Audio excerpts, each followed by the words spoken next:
She's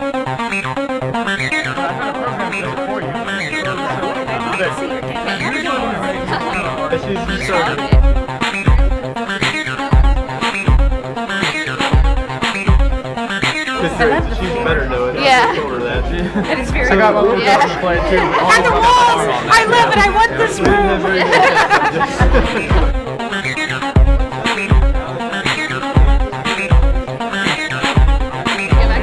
By the end of it, You have to pick the right answer. Oh, yeah. Keep going back until you get the right answer. Yeah. Oh, that's good. So they never die.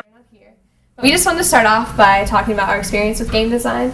And at the beginning of the school year, when we were scheduling for classes, I saw game design on the list, and I just laughed because I just could not picture myself doing anything like it at all. And everyone laughed at me. My friends was like, yeah, I'm going to do game design. They were just like, what are you talking about? Like, all I've had is basic computer, and that was just typing. And I'm really bad at typing, too. Now, I've had a little bit of a background in computers. Like I've taken some computer repair classes, networking, so I can probably set up a network and maybe repair your computer for you, but I've never had anything where you have to draw and make animations on the computer, so I was a little bit nervous going into this too.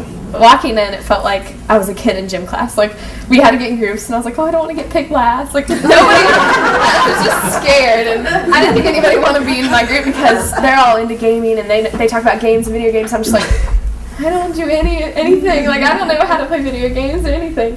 But I actually got a really great group, and I'm glad they took me in. I was interested. I was actually excited to go to class every day so that I could get in there and draw something on our game.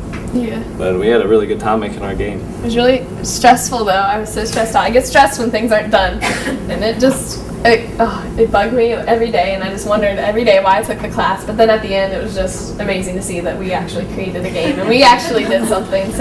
But we actually worked really well together once we figured out our strengths and weaknesses. But we just clashed at the beginning because we didn't know. We didn't know anything about Flash or anything, and we all just had to draw a house the very first day. And it looked like the worst thing ever, like a big pink blob. I was just like, ew. But it was okay. Like, the more we worked in it, the better we got. And then we got our central theme for our game, which was the haunted school. And this is our rule page. And we just did a little background just to get them in the mood for it. And we talked about how it was in Arkansas, Virginia. So that kind of brought it to our hometown.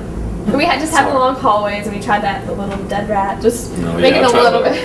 Tried to crank it up a little bit because we had bland hallways. Like, I made them darker and everything because whenever I first drew it, it looked kind of happy and cheerful, and that's not what we were going for. So I threw a dead rat in there and made it black and cracked the glass up a little bit on the window. So. The first question is, who lives in the White House? And we just wanted the questions to be pretty simple because it was the grade level we were shooting for. Okay, this one says, who is the first president of the United States? And for the first choice, we have George Bush. And for B, we have Pat White. And for C, we have Dr. Phil. And D, we have George Washington. So we just try to make it fun at the same time. And we had about 12 questions. We wanted to add more, but there was such a time crunch because we had tutorials and also all the games and the things to get together. So I feel we did pretty well, though, with the amount of time we were given. 6 monsters are attacking you. If I kill half of the monsters, how many would be left? I think they're looking And then that's at Stoniker's door. We wanted her to end the game. And that's her.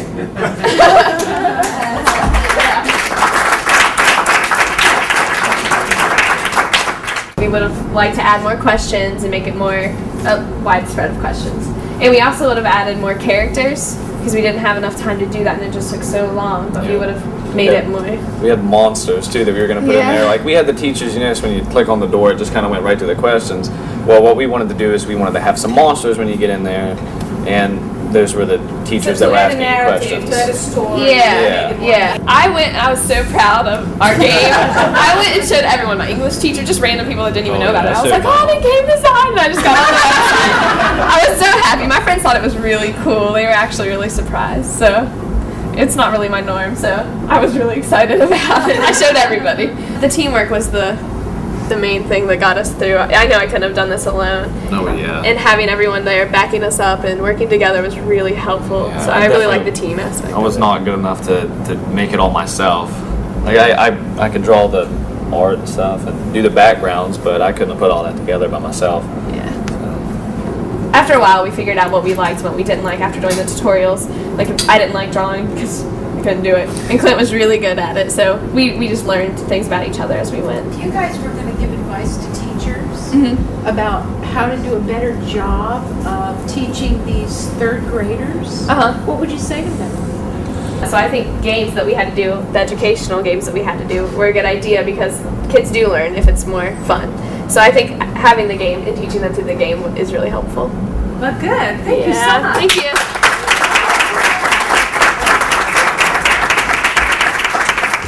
Because she picked up that leadership role and really joined them together, and they did work very well as a team. And she did it with a good amount of humor, and so they would be laughing. In fact, I would go over and say, "Are you guys working?" And they say, "Yes, they were," but they were laughing and carrying on. It made me think they weren't working, but actually they were.